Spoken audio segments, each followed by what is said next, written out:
Hello everyone, good to see you all for another tea time today. This turns, here we go. Alright, if you're hearing a loud noise in the background, that's because of the kettle. When it heats up, it makes a lot of noise as it boils water, but once it's done boiling, that sound will subside. Alright, let me go to my comment section. My channel.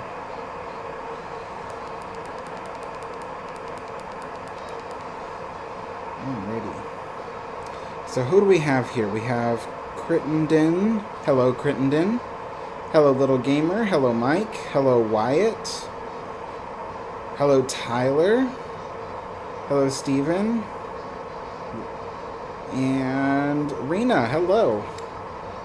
Alright, so today's tea is Irish breakfast tea. It's one I haven't prepared for tea time in quite a while, so I figured I was like, might as well, you know, make it this time. Although I was really craving the Lady Grey tea today, but all in good time. So let's see. Cunard, how's it going? Hope for Change says, finally made it to a live feed. Good afternoon, Alex. Thank you. Good afternoon. Oh, gosh. So today I have more homemade crumpets here for my American friends. Yes, they do kind of resemble pancakes, but they are... they really taste more like English muffins, if anything. But they're very soft. And this time, instead of jam, I'm having them with honey and butter. So usually you spread honey on it and then you would put like jam or something. You prepare it like toast. But some people have been recommending honey this time. So I have bought honey. Honey is not cheap. So, alright. Hello, Martin. Hello, Lusitania. Alright, so because this is real authentic China, you do have to pre-warm it so it doesn't crack when you pour boiling water in it. So I've put the hottest tap water I have. I'm going to empty about half of it. A little bit more. And then what I'll do is I'll pour some of the boiling water to top it off. Yeah. This will help bring up the temperature closer to boiling.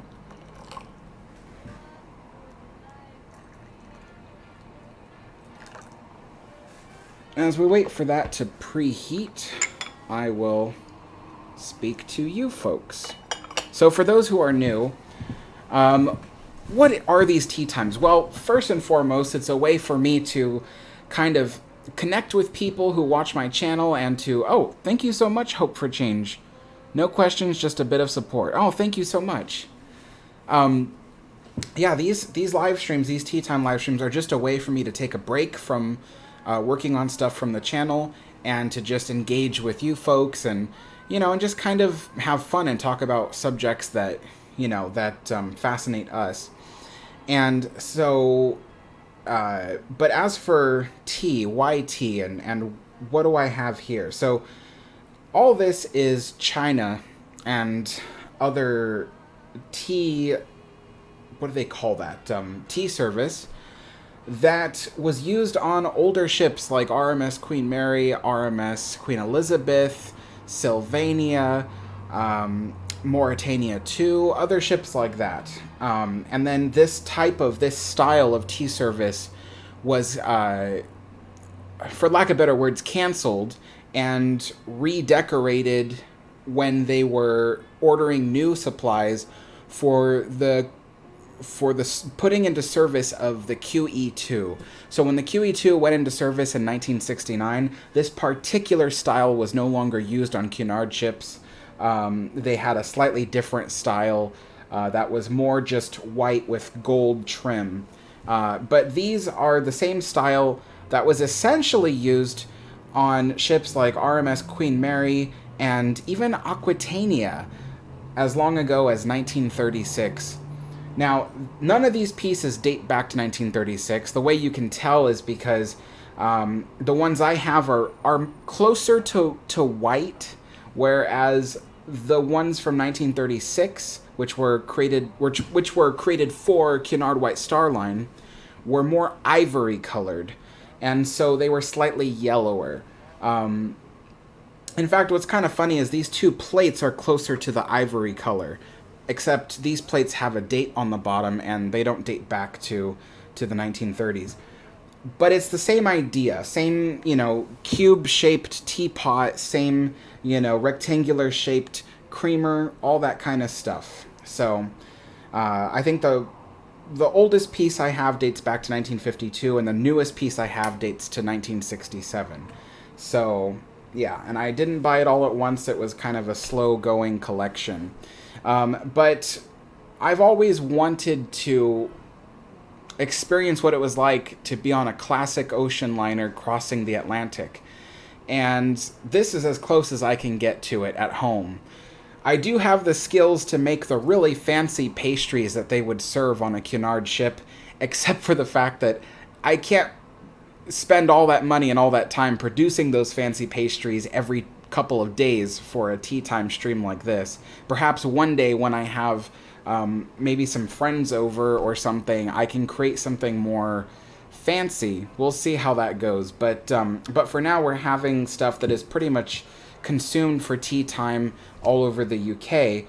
Well, except for today's episode. But crumpets, those are traditional UK tea time offerings. But the difference here is today, normally I would have what are called digestive biscuits. They're tea biscuits, but they're covered in chocolate, and they're often consumed in the UK as a very cheap snack to have with your tea time. But instead, I'm having some of the stuff my friend Steve R. had sent me.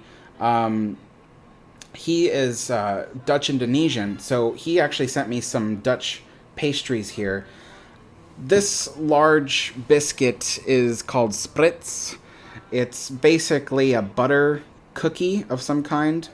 This smaller one is called Café Noir, and it is basically it tastes like coffee, and it's just a little tiny biscuit.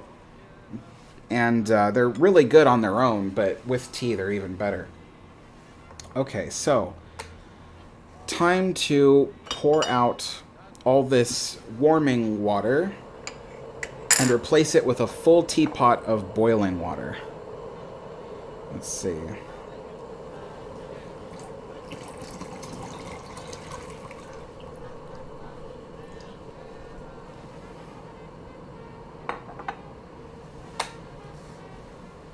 All right. So now we fill this to the brim with the boiling water.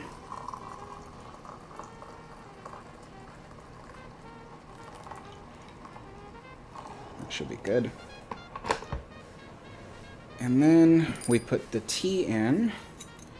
Today we are having Irish breakfast tea.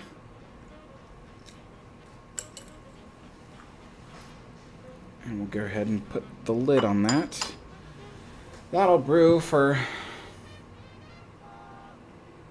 4-5 minutes. So I guess 4:12 I'll come back and prepare to consume this. So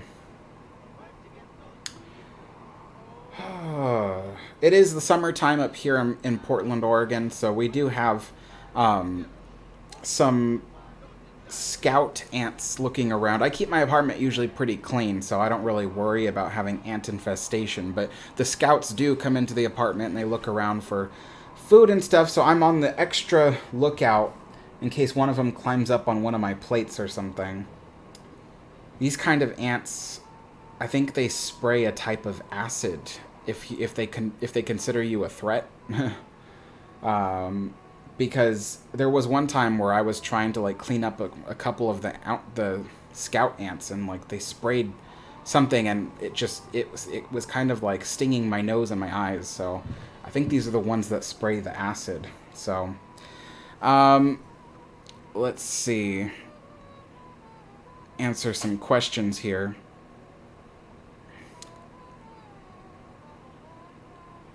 Conrad says, your hand reaching towards the camera is like a 3D movie special effect. Yeah! Okay, so...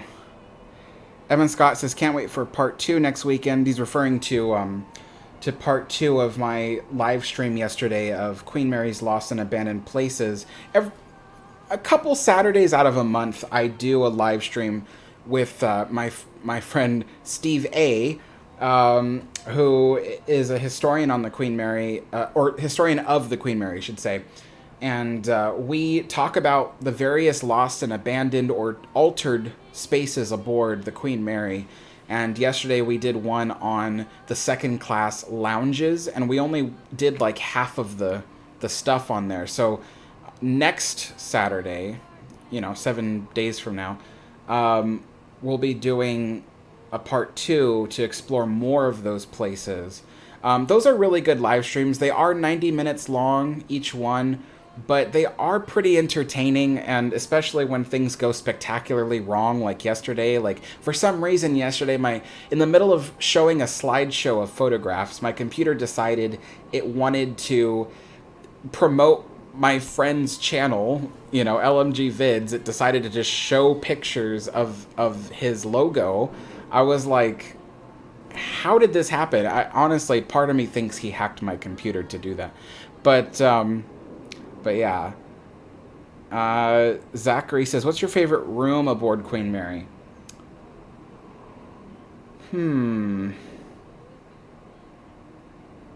Normally I would say the first class main lounge, but there is a space aboard the Queen Mary which no one has seen since before the war.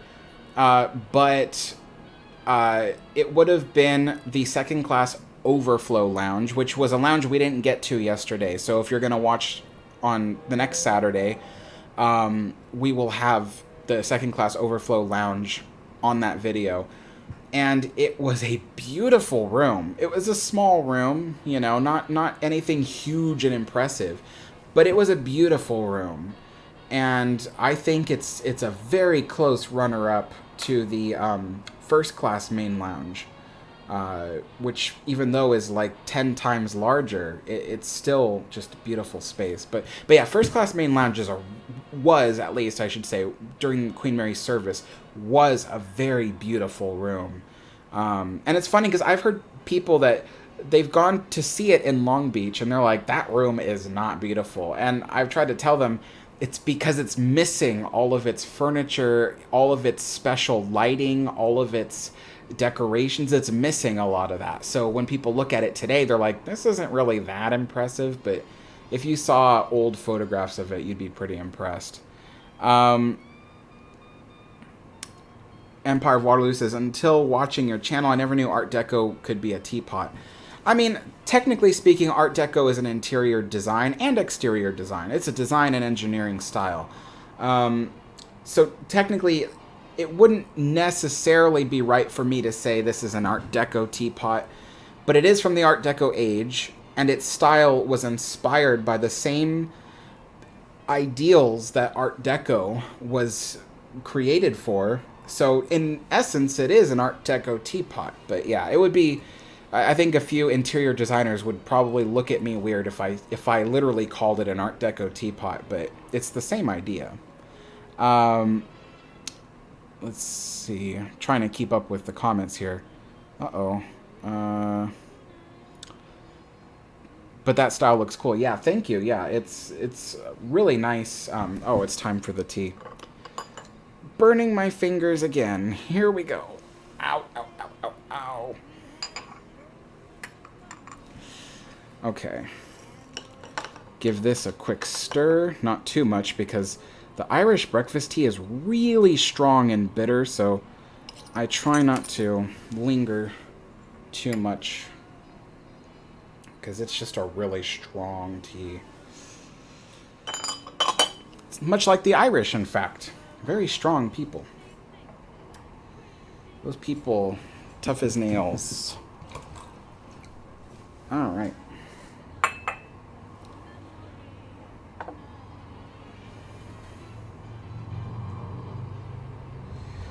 Wow, the lid of that teapot's really hot. I can't even touch it. Ugh. Okay. All right. So, sugar bowl, just a little cube-shaped sugar bowl.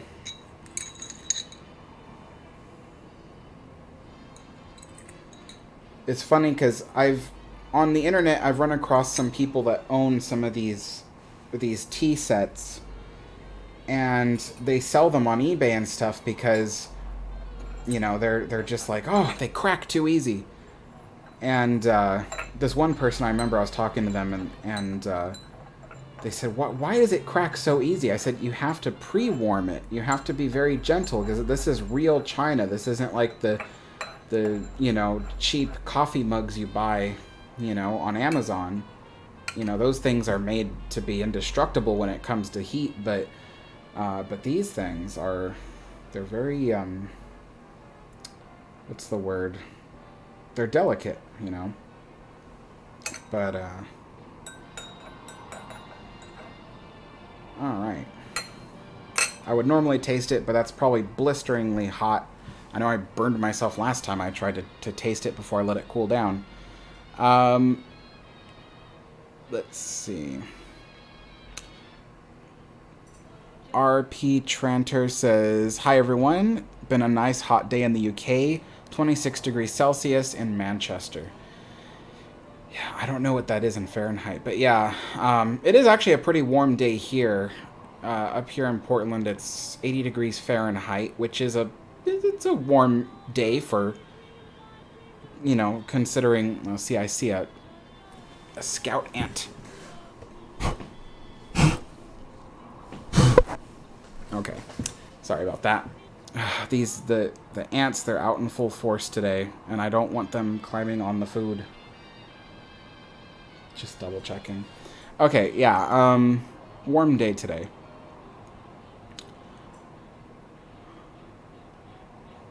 Tim Can says, hello Alex, while I was away I found some high quality plans of Cunard's Lancastria and Laconia. Awesome. Wyatt says, I'm trying to work towards living in an Edwardian room. That'd be pretty cool. I know when I first moved into this apartment, I wanted to try to decorate it as if it was a stateroom aboard the Queen Mary, but that turned out to be a very pricey dream, so I just chose not to do it. But yeah, it was something I was looking forward to. Martin says, a question. When using a teaspoon, is it correct to swirl or sway it when adding sugar or sweeteners? So the way you're supposed to do it for etiquette purposes is you go back and forth without touching the bottom. And by going back and forth, you're actually incorporating the sugar and the cream much faster than you would if you were just swirling it in circles. Plus, swirling it in circles makes a lot of noise. So I've been just, you know, using the back and forth technique. But yeah, that's just really etiquette. And I do it for the authenticity. But I know there's some people who are like, you know, it's not going to kill you to not follow etiquette. So, you know, there's two sides of the coin on that one.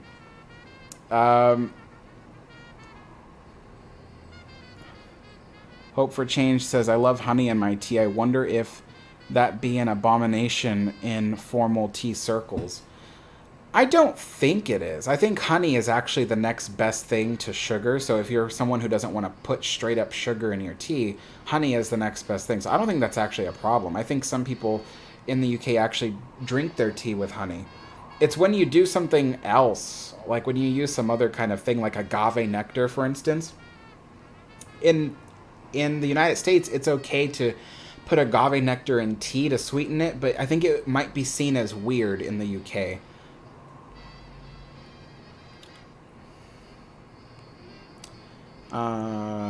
RMS Lusitania says, do I know when RMS Berengaria was scrapped? No, I don't, unfortunately. Let's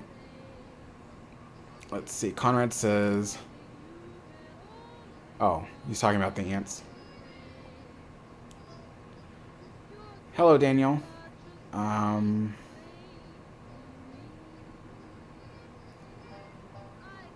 Empire of Waterloo says, have you tried Lapsang Souchong tea?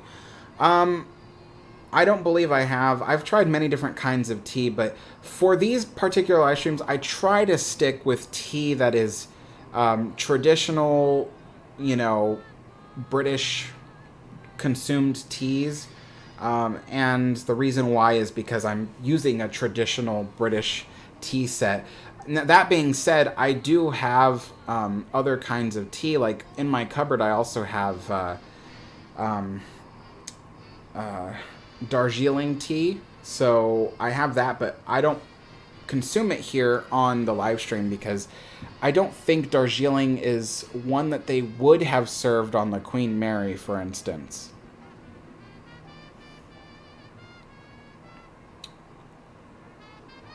Wade says, if you had been alive during World War II, what role would you have played? Serving on a converted liner?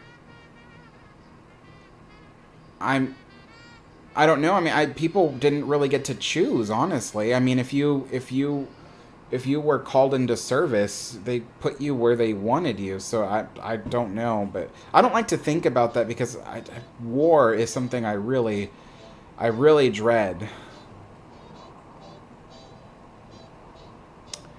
Vivid Racer says, do you know anything about the SS Normandy? She was a massive challenger for the Queen Mary. Sad to see her sink. Yes, I know quite a bit about Normandy. I had to do a lot of research on the ship as I was researching Queen Mary. But yes.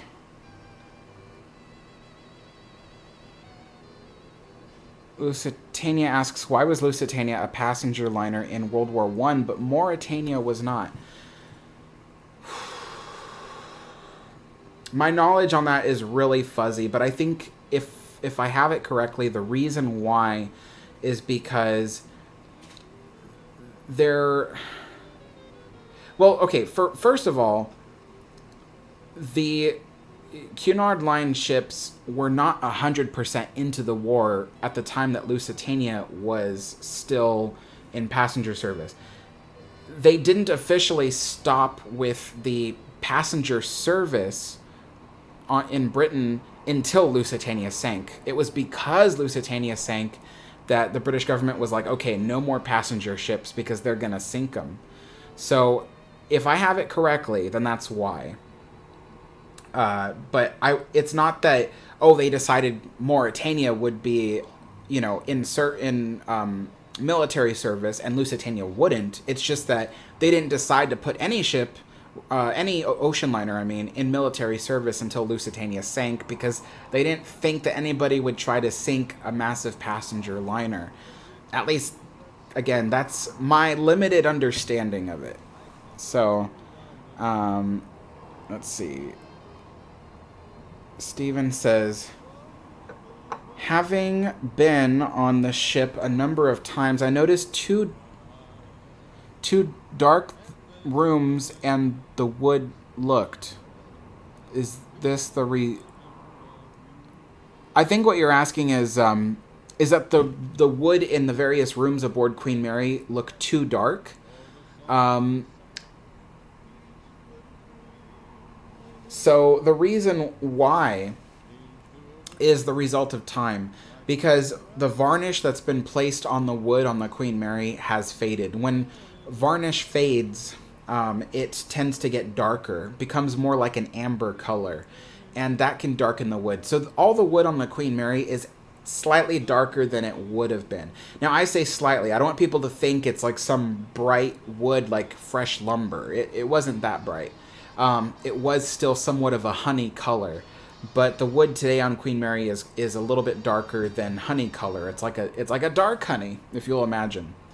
Some of you might have seen that, like some clover honeys and some natural honeys are slightly darker than the ones you might buy mass produced at a store. But yeah, so that is why. So the various woods aboard the Queen Mary, they are in need of getting their varnish replaced, simply because it has faded. So, all right. So I am going to have one of my crumpets now as I read your guys' questions.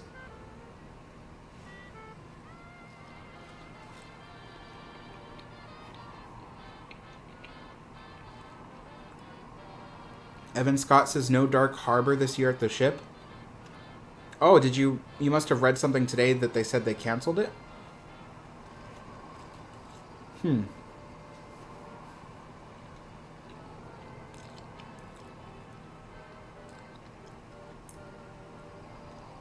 Daniel says, it's a beautiful day in Portland. Might have to hike the Tryon State Park. Thanks for introducing me to that. Oh, you're welcome. Yeah, that's a beautiful place.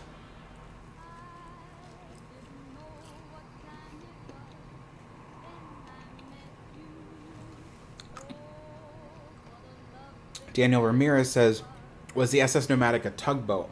No, SS Nomadic was what's called a tender, which means that it transported passengers from the land to a bigger ship, such as Titanic or Queen Mary. So tenders were designed for ports where the water was too shallow for larger ocean liners to fit. So that's what SS Nomadic was. It was a tender.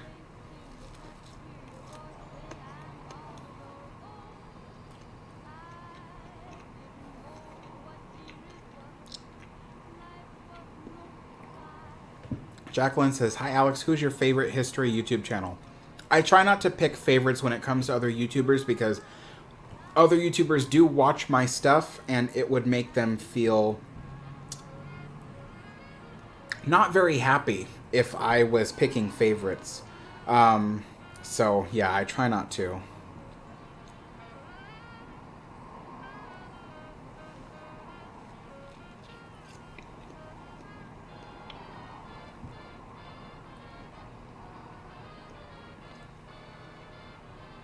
Derpy asks what I would have liked to have seen most at the 1909 Hudson Fulton celebration in New York. I have never heard of that before.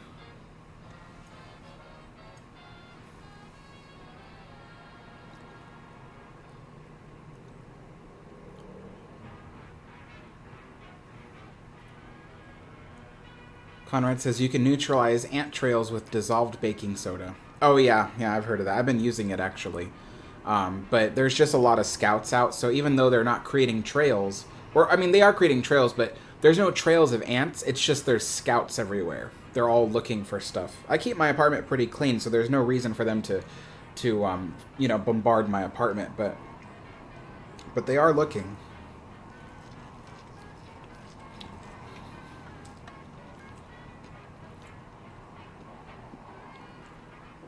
Well, Evan, as I recall, Shacktoberfest is like during the daytime, and then at nighttime is Dark Harbor.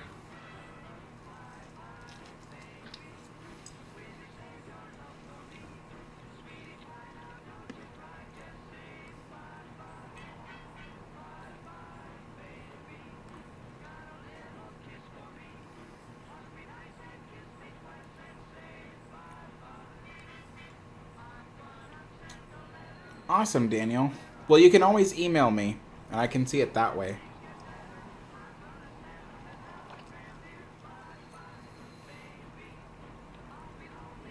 And Grace Starline says, if I think that Britannic could have stayed here to this day if it never sank. No. I think Britannic would have been scrapped, just as Olympic would have. And Titanic would have as well. Eventually, all those ships from those times, eventually they were scrapped after they reached the end of their service life.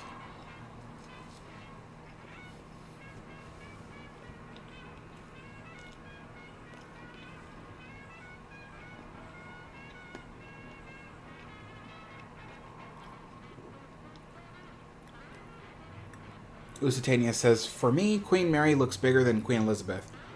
You know, actually, there's a reason behind that.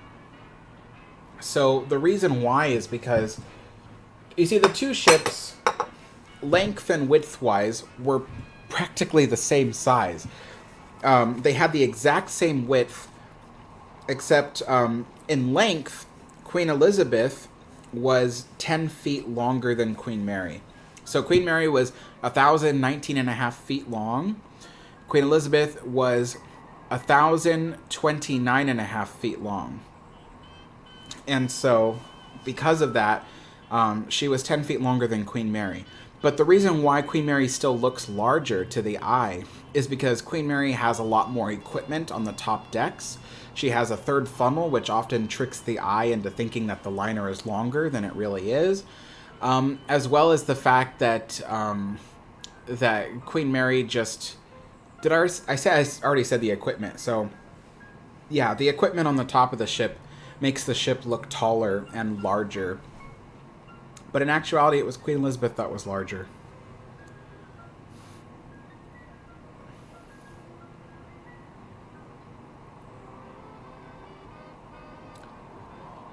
Tyler says the reason Lusitania was still doing passenger service was because the Admiralty decided that Lusitania was unfit for war service. Yeah, you guys will have to take Tyler's word for it, because he knows more about this than I do, so I couldn't tell you precisely. Wyatt says Olympic was a troop ship for a while during World War I. I don't know how early, though. I don't know either. Jacqueline says, why do crumpets look like pancakes? Because they're made very similarly to pancakes. It's a batter and you pour it on the pan, and so that's why.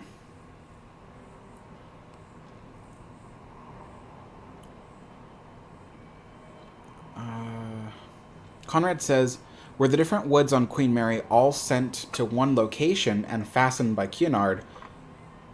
Or might the paneling be cut, stained, varnished in its country of origin?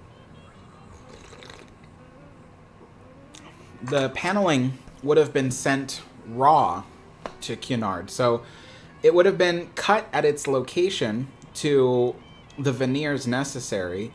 Or even sometimes they would have sent it as like blocks of wood. And then when it was brought to John Brown, because remember, Cunard didn't build Queen Mary. John Brown did.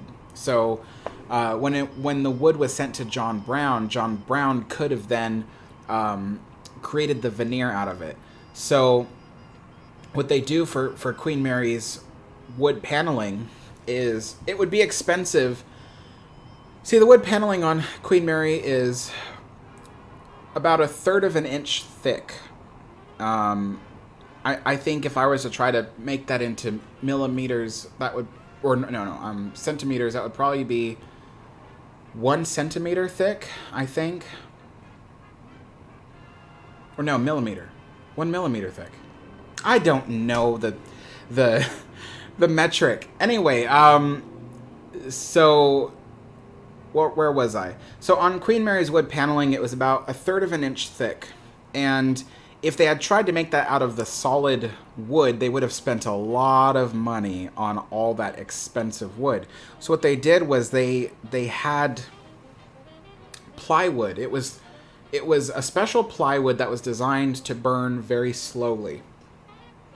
And so what it was 2 plywood sheets sandwiched over a layer of asbestos. And the asbestos is the fireproofing layer. And so it wasn't 100% effective, but it was designed to make the wood burn slower. So that way the ship could be more easily put out in a fire. And so they had the plywood that was made of that asbestos layer. And what they did was they had blocks of the expensive wood, like the let's say Makassar ebony, for instance. And then John Brown would shave thin layers of veneer out of that wood. So they'd shave thin layers. I think the layers are no more than 1/8 of an inch thick, I think, if I have that correctly. And then those were then glued onto the plywood paneling. And so that is how the walls, I could say bulkheads, but the paneling walls, that's how they were created. So they would have had to be cut at John Brown for the most part, if that answers your question.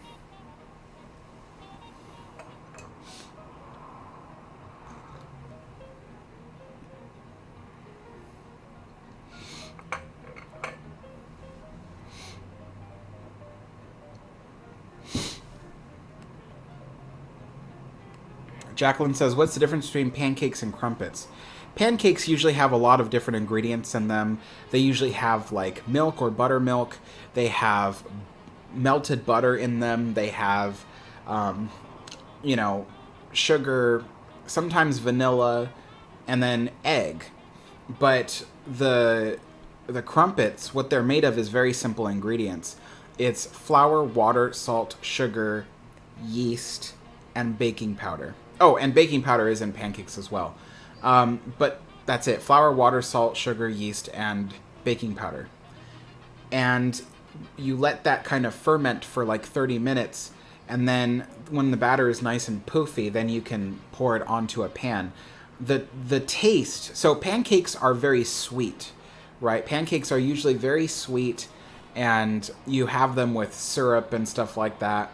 But with the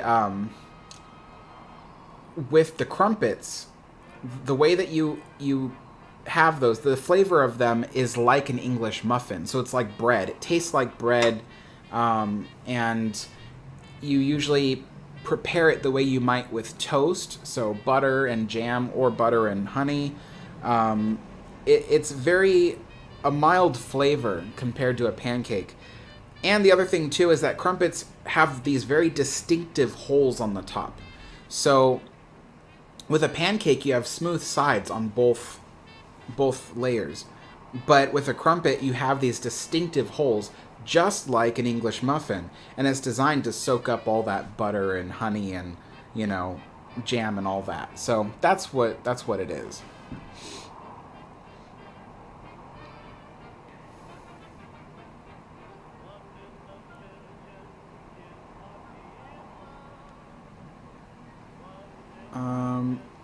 Daniel Ramirez says, "How do I email? I'm new to technology." I can't sit here and walk you through the process of emailing somebody. Martin Morris says, "Had the Queen Mary ever passed the Panama Canal?" No, because the last time Queen Mary moved was when she arrived in Long Beach in 1967. At that time, Queen Mary was too large to fit through the Panama Canal, and she was too large to fit through the Suez Canal. So, yeah, there was... Queen Mary is one of the largest ships in the world, you know, even at the time she retired. So, yeah, she's never been through the Panama Canal.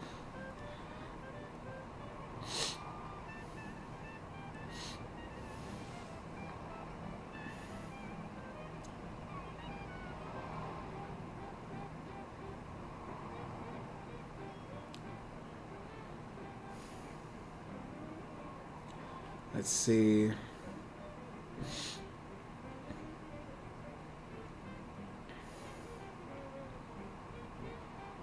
Daniel, about your Queen Mary versus Normandy question, I don't know. I'd have to know more about how Normandy was built, and I don't have that information. Let's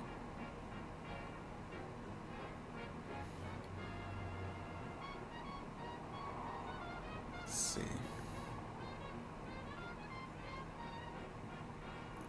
Radio Lover says, "Were there second-class cabins on Queen Mary that could be used as first class?" I don't believe so, no. I think that there was a hard line drawn between second and first class. But there were, in the forward areas of like B deck, for instance, there were first-class cabins that could be used as third-class cabins. So, for instance, everybody knows the famous room B340. It used to be not just one room, it was like 5 different rooms. And each of those, or maybe not 5 rooms, more like 2 or 3. But, what? No, 3 or 4, I mean. So there were about 3 or 4 rooms there. And those rooms could either be used for first class or they could be used for third class. And so they had these areas in the forward part of B deck where the crew, they could move these movable gates. They were made of wood, and they could lock on into the hallways of Queen Mary. And so that way they can separate the 2 classes that way. But yeah, they could move those gates however far forward or far back as they needed to a certain degree, because at some point you do run into like cabins that have to be used for first class. So, but yeah, but when it comes to back and forth between second and third, as far as I know, there wasn't any.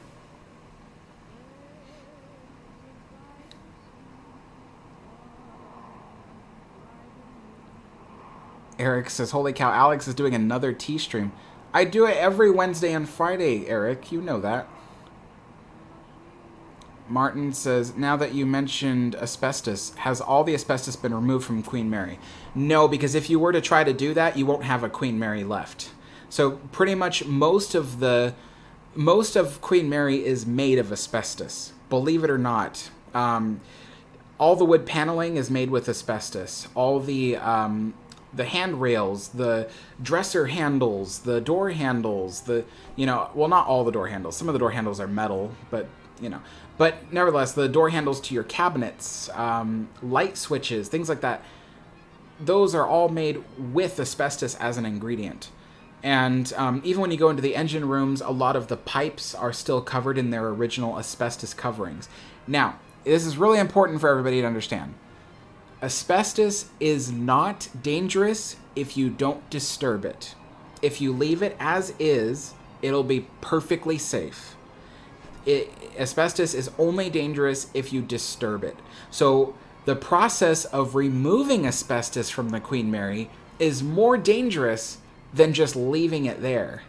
So, yeah, because asbestos is like a solid, material, and when you start carving it up to cut it out and remove it and stuff like that, then you risk throwing all that asbestos dust into the air.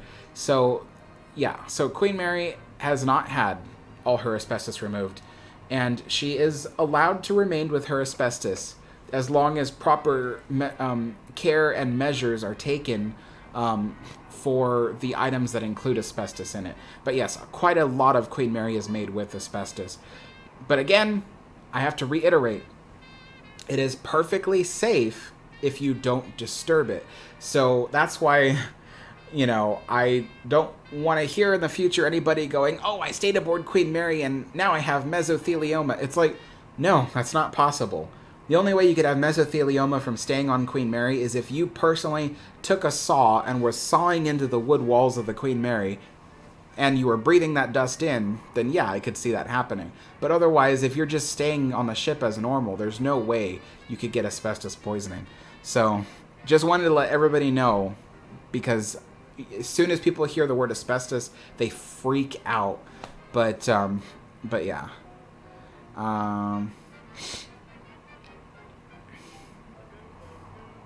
Let's see. Well, Eric, tell me later about your costume. Don't tell me on the live stream.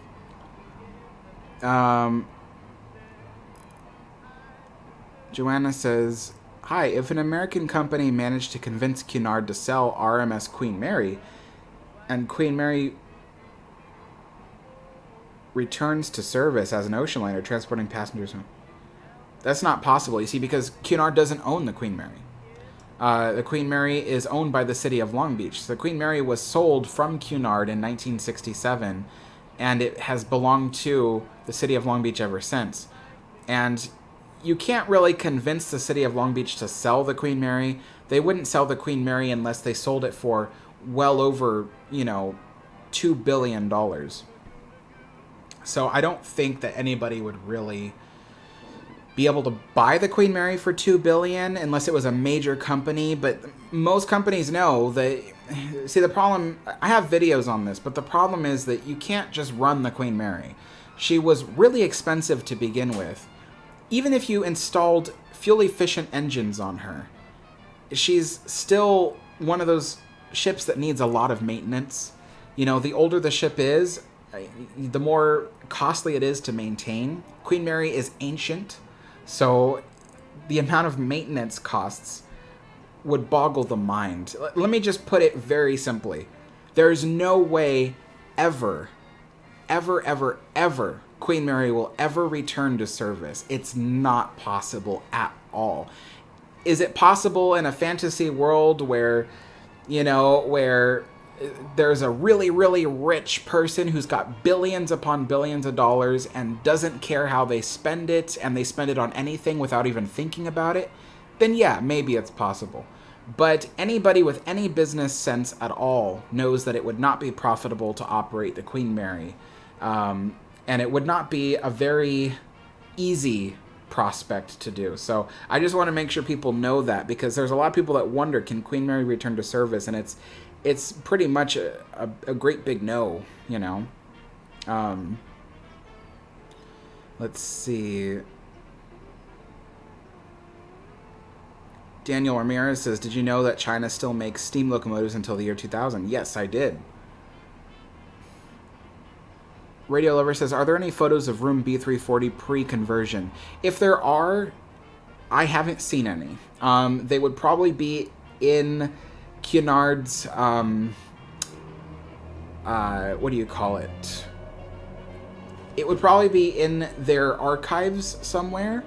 But as far as I know, no. There's no photos available online, at least, of that room prior to conversion.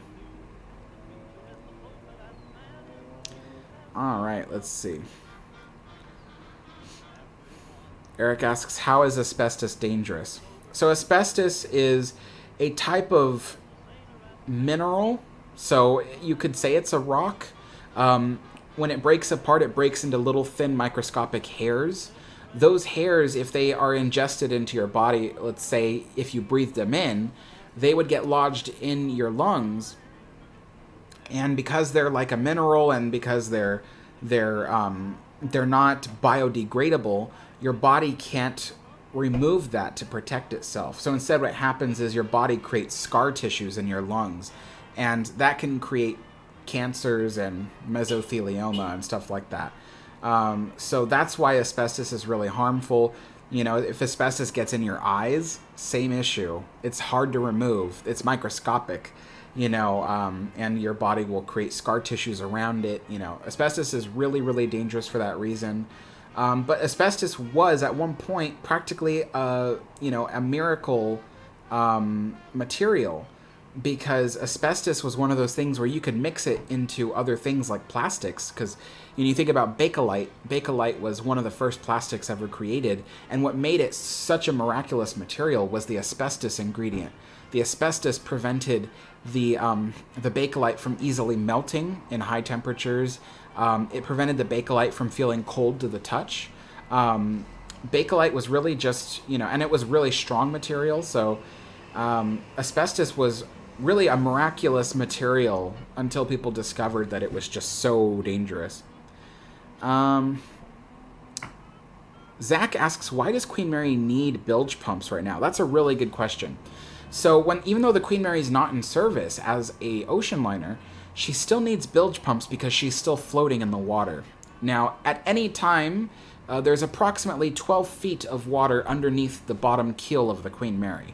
And she has to float because she's in California. Southern California is known for its earthquakes. The Queen Mary was designed to handle rough water, but not rough land. So the Queen Mary could sustain a lot of damages over the years if she's susceptible to those earthquakes. So she has to float. And so if she's floating, they need to keep her upright so she doesn't ever keel over. So her loads every day can change when she's operating, because they load new food and merchandise on the ship. Passengers may leave or board, or maybe there's a fireworks show or a boat show happening out on the bay, and so everybody moves to one side of the ship. Or maybe even it could be something as simple as if there is a ballast tank leak, which has happened in the past. So the Queen Mary still has ballast tanks that hold fresh water, not salt water, fresh water, now that she's a hotel. When she was at sea, she held salt water in her ballast tanks. But today she holds fresh water in her ballast tanks. And let's say one of those ballast tanks leaks, which has happened in the past, and they were able to fix it. It's a relatively easy fix to repair a ballast tank from the leak. But anyway, let's just say one of her ballast tanks leaks and she starts, tilting over. They need to be able to correct that. So they can actually add more water ballast to the intact tanks on the opposite side to keep her level while they repair the leaky tank. So that's one of the reasons why you need bilge pumps. But also the other reason is because if for some crazy reason she were to ever leak seawater, like seawater was to come in and start filling up the ship, they would use the bilge pumps to pump that water out of the ship to prevent her from filling up with water, essentially. At least the bottom rooms from filling up. Because she's not in deep enough water to completely sink. Like I said, there's only 12 feet of water under the bottom of her keel, so she really would only sink by 12 feet from where she currently is sitting right now. It's not that deep, but nevertheless, you don't want seawater to be filling the bottom of the ship. So that's what bilge pumps are for. Now, it's not likely at all that she would really develop a leak. All her hull plates are about an inch thick. Even still, they did ultrasounds of the ship's hull. She's in very good shape for her age. I mean, she's not perfect. I mean, obviously she's old, but her hull is in remarkably great shape compared to the age that she is. And so there is no reason to believe that she would develop a leak. She never has. She doesn't leak seawater, you know. So like I said, her ballast tanks have leaked from the inside, but there's never been a seawater leak. So, but nevertheless, you don't want to, you know, tempt fate that way. So it's always good to have a backup. So that's what the bilge pumps are used for on a museum ship such as Queen Mary. Radio Lover says, where can you get the original cabin layout of the Queen Mary's third-class cabins? You can actually buy third-class deck plans on eBay. You can also buy first-class deck plans on eBay and second-class deck plans on eBay. As long as you know what year those deck plans are, and based on that year, you can know whether tourist means second or third class. So, you know, yeah.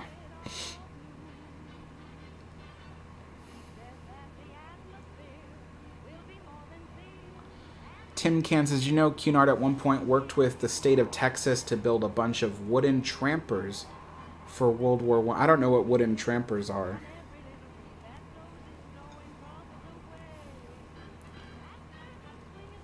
David Best says, is there any place in the whole world that still makes steamboats? Steamboats? Now, steamboats are different than steamships. Steamboats are used on rivers, and as far as I know, yes, they still make them. You know, I mean, look at New Orleans, Louisiana. They have steamboats running there all the time. You know, the Natchez, for instance. I think the latest version of the Natchez was made in the 1960s, I think. You know, and they still repair her. I think they still make steamboats. Not very often, but they still make them. Steamships, yes. Even the U.S. Navy still uses steamships, because technically a nuclear-powered ship is a steam-powered ship.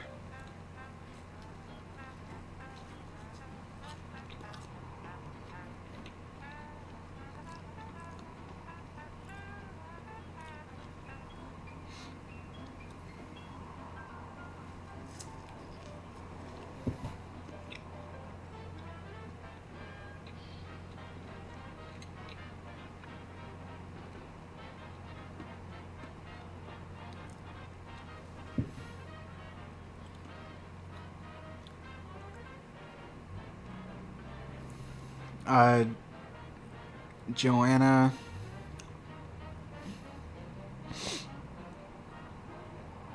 I'm trying to read your comment. I understand that, Alex, but I was trying to say that American company rather than Long Beach, when Cunard still had RMS Queen Mary, then we possibly still have Queen Mary as a museum ship later, like the 80s. I don't understand. She is a museum ship right now. She's a museum ship. Are you saying that if an American company had purchased the Queen Mary from Cunard instead of Long Beach, that the Queen Mary might still be in service? If that's what you're asking, I'd still say no. Because at some point, I mean, the Queen Mary was already exorbitantly expensive to operate. I mean, the whole reason why Cunard got rid of Queen Mary was because she was so expensive to operate. So I don't think any American company in their right mind would have continued to operate Queen Mary any longer than 5 years.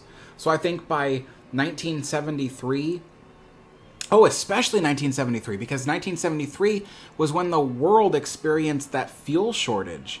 And so everybody, there was like this huge downturn and a lot of things stopped operating. So yeah, definitely, Queen Mary would have definitely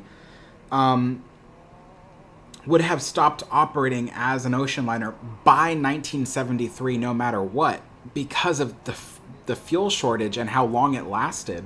So yeah, I just don't think it would have happened.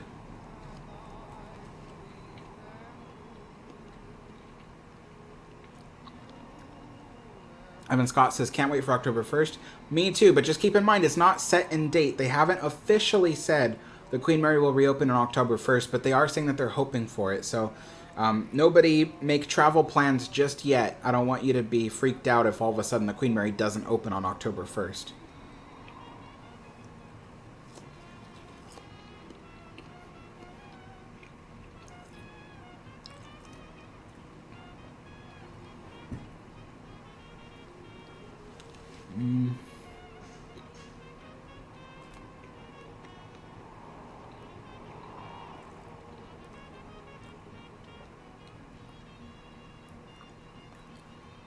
RMS Lusitania asks, what's your favorite ship of Cunard instead of Queen Mary, Queen Elizabeth, Mauretania, Aquitania, QE2, and Queen Mary 2?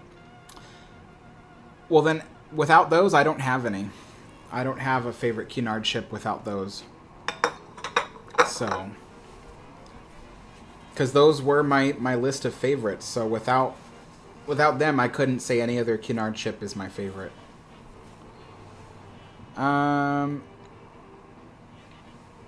Radio Lover says, I'm excited for the Queen Mary 100th anniversary. Oh yeah, me too. When that eventually happens, oh man, that's going to be so cool. Well, even if they don't throw a big party, I know I will. I'm going to throw a huge party when Queen Mary reaches 100 years old. Tim Can says, the trampers were basically small wooden-hulled cargo ships to carry supplies across the U.S. for the war. Interesting. I didn't know that. Hey, Jake, how's it going? Good. Oh, here we go. Alex, I like the different photo with Aquitania. Oh, thank you.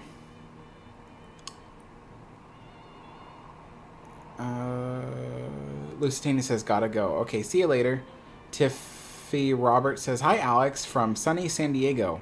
Hello, Tiffy.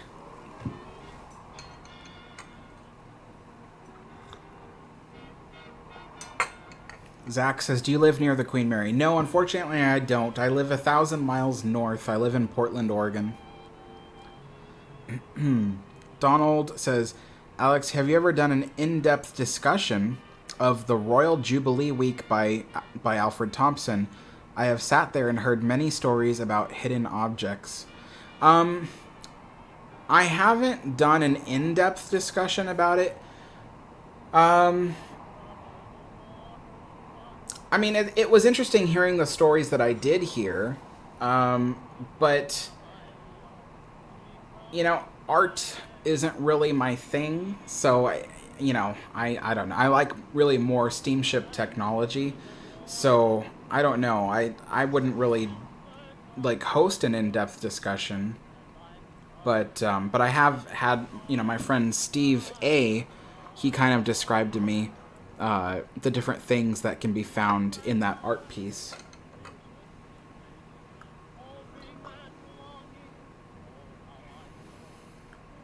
Tim Can says, Mauretania 2 is a good ship to look up. Yes, indeed.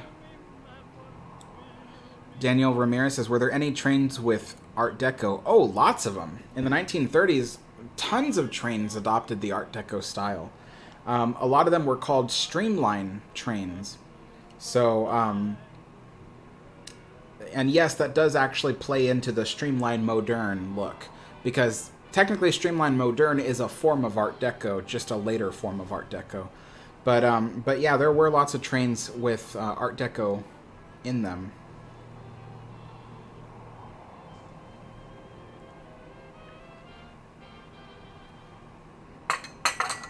Time to refill. You know, this Irish breakfast tea is not my favorite. I'm having it because I want to finish the tin eventually. I don't want to throw it away. But it is very... It's just not my thing.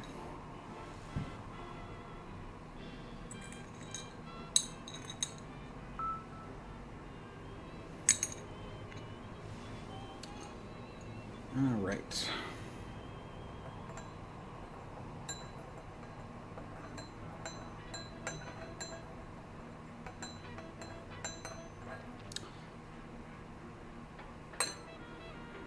Chilling says, "Good evening, Alex. I hope you're well. Are you interested in YouTube videos showing old ocean liners?" Some ocean liners, not all of them, but yeah, I mean, I watch them. But I also have to be, I also have to be honest. I am such a busy person. I really don't have time to watch videos all day long. So, I think people, they assume that because I make videos about ships, that I'm always watching videos about ships. But I really don't have that kind of time on my hands. I literally spend all day and night researching and reading books on ships. And the problem is, like, I think a lot of people would say, oh, but watch videos on them. But the thing is, a lot of these videos, they don't cite their sources. And that's okay. I'm fine with that. It's just that I can't use them as a source because of that. So I actually have to do the research on my own. Yeah. So you'd think that part of my research would be to watch videos about the ships. But it's not.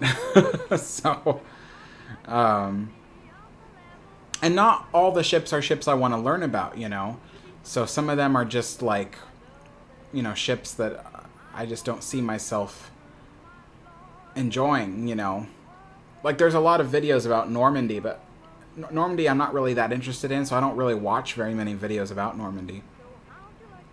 Wow says, "Hey Alex, if the Nomadic was an ocean liner, will it still be running today?" No, I don't think so. It goes back to what I was saying, like most ocean liners, the reason why they went out of service is because they were expensive to operate, especially to maintain. I know it might seem like, oh, well, Nomadic is very small, so it can't be as expensive as Queen Mary. That's true. It's not as expensive, but when you think about how much profit it could turn as opposed to how much expense it costs to run, it would still be more expensive to run than it would be to operate, compared to the profit. So that's the reason why ocean liners were just slowly going out of service. I mean, look at Queen Mary 2. The new Queen Mary 2 is the closest you can get to a profitable ocean liner. And she looks the way she does because that's what it will require to turn that profit. So, let's see.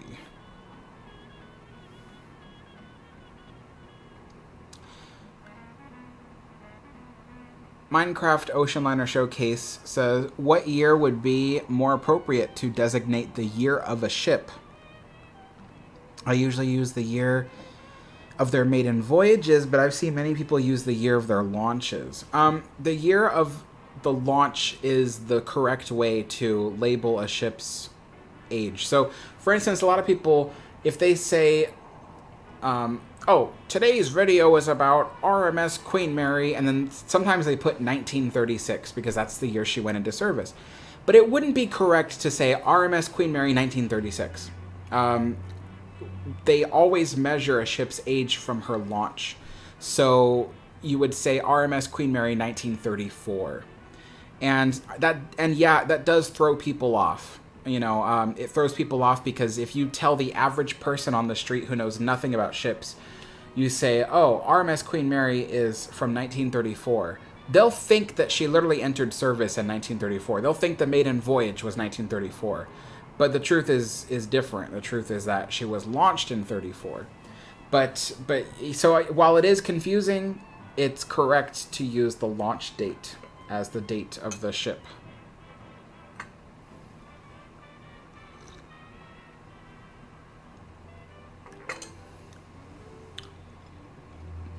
Daniel says, are there any other surviving steamships besides ocean liners? Oh yeah, like I said, I mean, even nuclear-powered ships are technically steamships, because the nuclear energy isn't what causes the ship to move through the ocean. The nuclear energy creates heat, which is what boils the water in the ship and generates the steam necessary to move the propellers of a ship. So technically, any ship that is nuclear powered, that includes modern naval ships, are technically steamships. So yeah, but other than that, are there any other surviving steamships besides ocean liners? I mean, yeah, you know, you look at Liberty ships. There's a couple of Liberty ships still around. One of them is SS Jeremiah O'Brien. The SS Jeremiah O'Brien is located in San Francisco, California, and it still operates under its own steam power, and when the ship is operating, you can actually take it around the bay. It will sail around the bay. And that's really cool because SS Jeremiah O'Brien is where they filmed the engine room scene of the movie Titanic.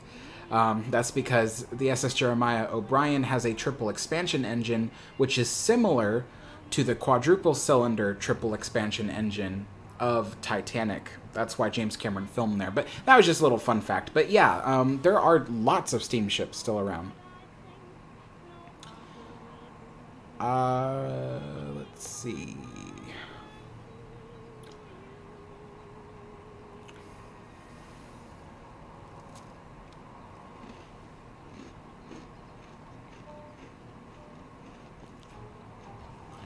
Zach said, on what occasions did Queen Mary deploy her anchors? Queen Mary deployed her anchors when she arrived at Cherbourg. So Queen Mary didn't fit in the harbor of Cherbourg. She was too large to get up to the... I'm sorry, not to fit in the harbor, but she was too large to go up to the piers because she had a very deep draft and she was really long. So when she arrived in the harbor of Cherbourg, France, she would deploy her anchors then. Another place that she would deploy her anchors was when she would go... in 1960s, she served cruise ship duty, taking people to places like the Canary Islands. And so she would use her anchors there. And then the last time she ever used her anchors was on the last Great Cruise, which was the last time Queen Mary ever sailed. She sailed from Southampton to Long Beach, California, by going around Cape Horn. And so when she stopped at various ports, like Lisbon or Sao Paulo, I think it was Sao Paulo, if I remember correctly. She stopped somewhere in Chile. Some other places. I can't remember all of them off the top of my head, but she would use her anchors then.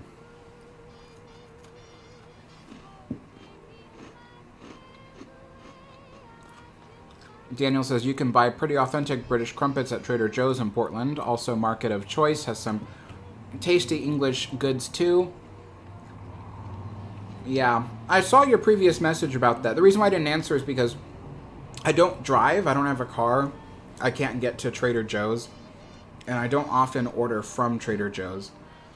So, I'd rather just make them at home, honestly. It's much cheaper for me.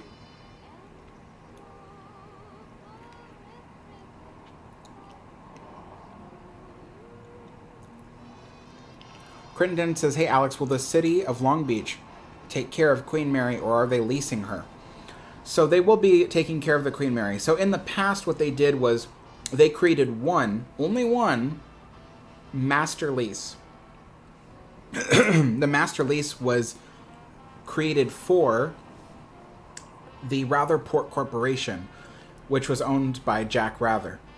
And they created that master lease because they thought, oh, Rutherport Properties will lease the Queen Mary for 66 years.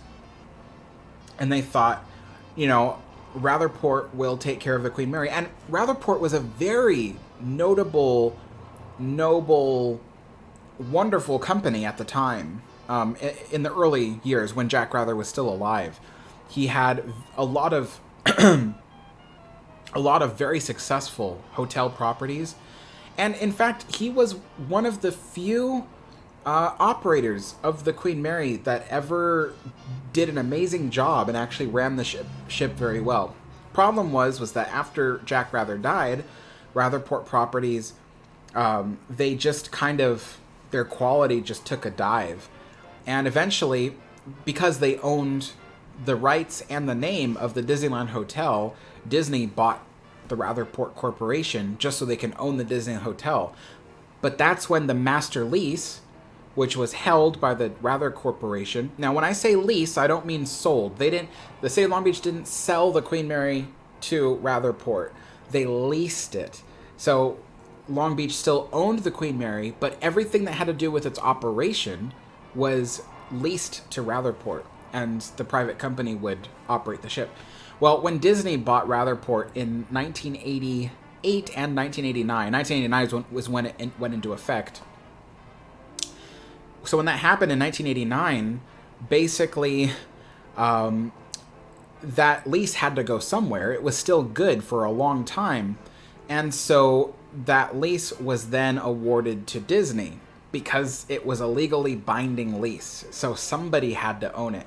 And that lease went to Disney, and Disney kept it. I think the lease was designed to go for another 40 years. Not even 40. I think like 50 years, something like that, from the point Disney took over.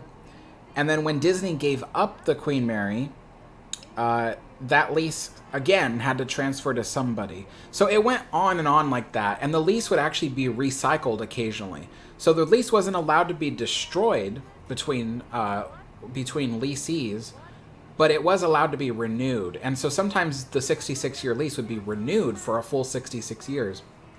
The last time that happened was for Urban Commons in 2016 when they took over the ship. The lease was then once again renewed for a full 66 years under their leadership.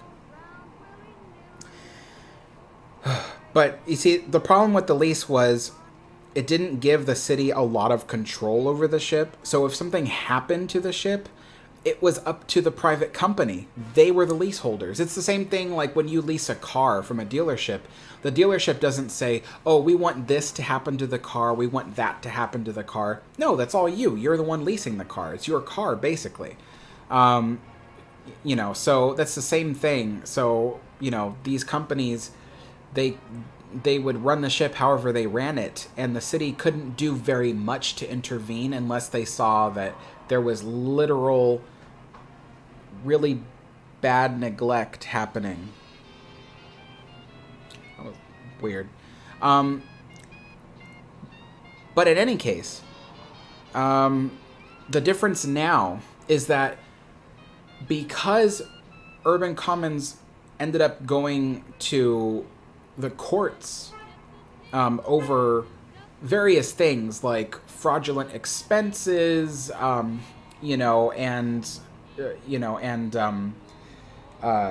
not paying their bills and that kind of thing. Because they went to court over that, the court ruled that the lease was no longer applicable. And so what happened was, due to the gosh, why the words are escaping me today? But since there was now nobody to operate a lease for the Queen Mary, that meant the lease no longer existed, and all the control, all the power reverted back to the city of Long Beach. So the city of Long Beach now retains all the power over the ship. What they have done in the last few weeks was there is a different company that other companies like Urban Commons had contracted. They hired a company called Evolution Hospitality to operate the daily operations of the ship as a hotel, as a tourist attraction. So even though Urban Commons was leasing the ship from the city, they hired a third-party company, Evolution Hospitality, to operate the ship as a tourist attraction. So Evolution Hospitality, you know, they are currently the most trusted company with the ship because of the fact that they've been operating the ship for the last 11 years. They know the ship inside and out.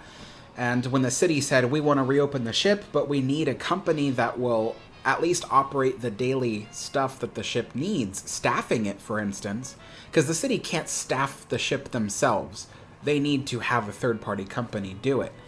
And so they decided to renew the contract with Evolution Hospitality because of the fact that Evolution has 11 years of experience of operating the ship. So the contract is not for Evolution to have control of the Queen Mary. The contract is just for them to, you know, staff it with housekeepers, you know, servers at the restaurants, chefs, cooks, tour guides, you know, maintenance guys, security, that kind of thing. So that's why I wanted to take time to explain that, because I didn't want people to think that, oh, the Queen Mary is now once again being passed off to another company. No, this time the City of Long Beach will retain control of the Queen Mary, but they have renewed the housekeeping services of another company to run it when it does reopen.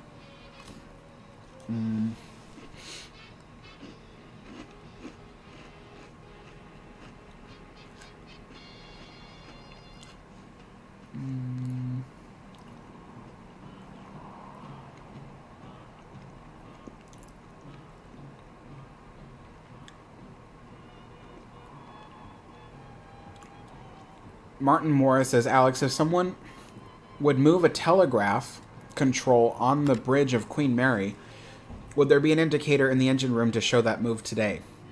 So to give context to other people who are listening to that comment, in the past, these telegraphs on the bridge of the Queen Mary, they're the things that you go ring, ring, and then that would indicate to the engine room what speed or heading the ship was going.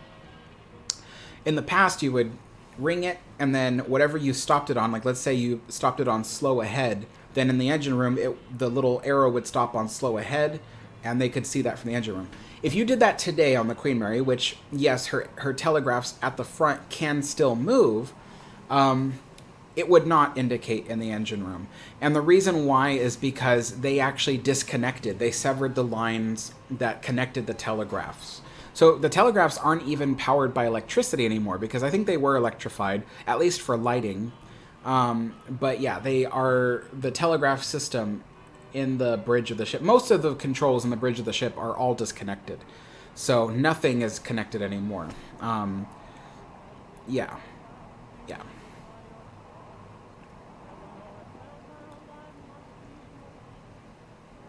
Daniel Ramirez says, what was the cheapest ocean liner, as in with cheap material? I don't know. I don't know that much about ocean liners. I'm still learning. I don't know what the cheapest ocean liner was.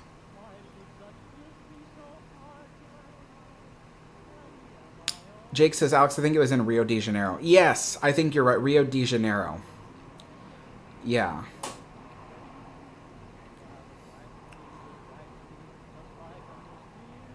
Zach says, have we found any evidence to support the claim that Cunard originally wanted to name the Queen Mary Victoria? No, unfortunately, there is no evidence to support that. If anything, there are... Sorry, there's an ant on this thing. Get off. Okay. Yeah, so there was a former archivist that worked for Cunard up until a couple of years ago. And even he said there was no evidence in the archives of Cunard that said that they ever wanted to name Queen Mary Victoria. That was just some rumor created by,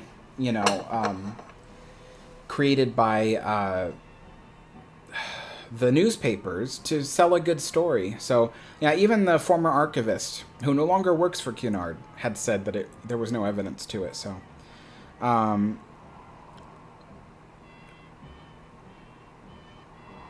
Goofy Roll says, they never offered the lease to me. Yeah, because Goofy, you'd probably choose to scrap the ship. Even I wouldn't offer the lease to you.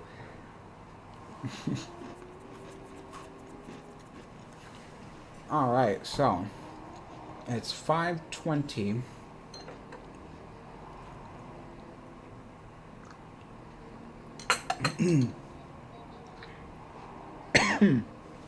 This Irish breakfast tea tastes the most like coffee, so I'll give it that, but it's a very strong tea. For all the other teas I have, I usually put 2.5 scoops of tea for the teapot. But this Irish breakfast tea, I know I can only put... Get off the teapot. But for the Irish breakfast tea, I know that I can only put 2, not 2.5, because otherwise it'll be really, really strong. Remember how I said at the beginning of the live stream, there's no lines of ants entering my apartment, but there's scouts everywhere. And I can see like 5 scouts now on the countertop. I've had to clean the countertop, I think, twice already today, just to make sure that they're not leaving scent trails behind. But now I'm like worried they're gonna like climb up on everything. So after the live stream, I have to clean the counter again. But like I said, I keep the apartment really clean, so they're not after anything specific. They're just looking for food.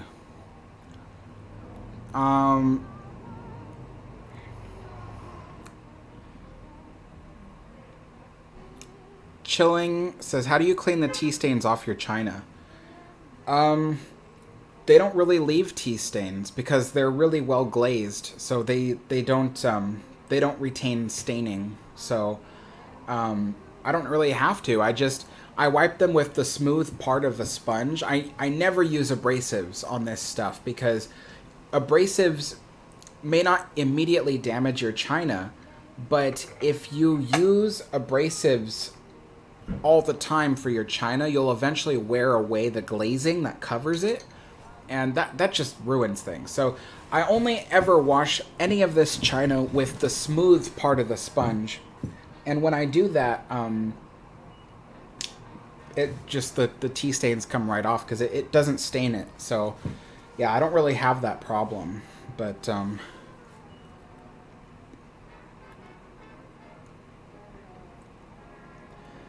Goofy Roll says, I use air freshener to kill the ants and destroy their scent trails. Yeah. Jake says, does anyone have heat that I could have? You could have the heat here. I mean, it's only 80 degrees Fahrenheit in Portland, but that is hot for Portland, you know. I moved up here because I don't like the heat. Like Southern California, right now they're going through 90, 100 degree Fahrenheit weather, and I do not miss that at all. I do not miss that kind of weather. It was always hot. It felt like I lived in the gates of hell. I just hated it. And so I moved up here because it's always cold, supposedly. And even right now, it's only 80 degrees, but that's still too warm for my taste. If I had life the way I want it, it would always be a good 50 or 40 degrees Fahrenheit up here.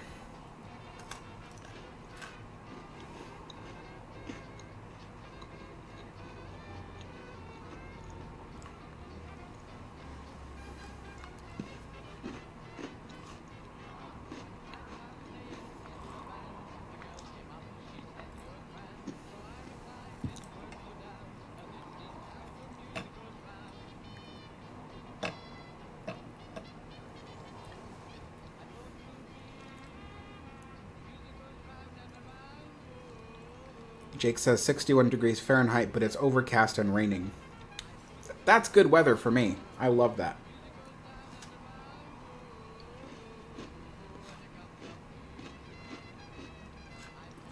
So, let's see. Today's Sunday, right? So, Tuesday is a video about a train wreck. Wednesday is another tea time. Friday, we'll see, but, you know, God permitting, there will be another history video on Friday. And And then Saturday is another episode of Queen Mary's Lost and Abandoned Places. We're doing part 2 of the second class lounges and second class spaces.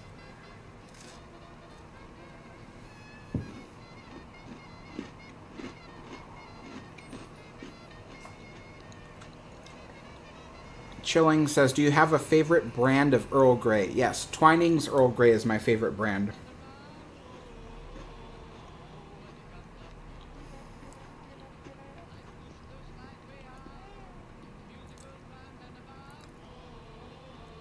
Minecraft Ocean Liner Showcases says, what is your favorite, if any, German ocean liner from the 1930s to 1940s? I don't have one for those years, no.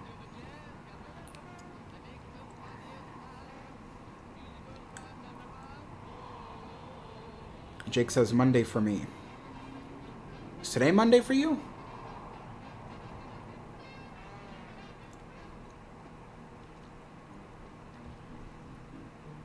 All right, well.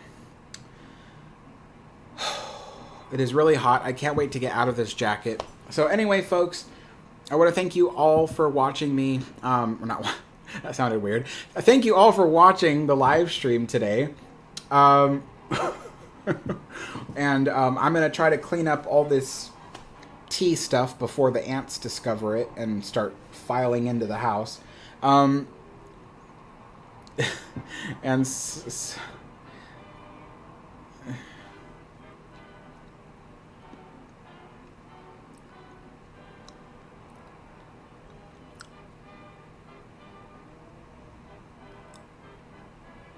Yeah, Tyler, I don't know how to answer your question because that's the first I'm ever hearing of that. So, yeah, I don't know. Anyway, folks, I'm going to get going now. So thank you all for watching. I will see you all next time. Bye-bye.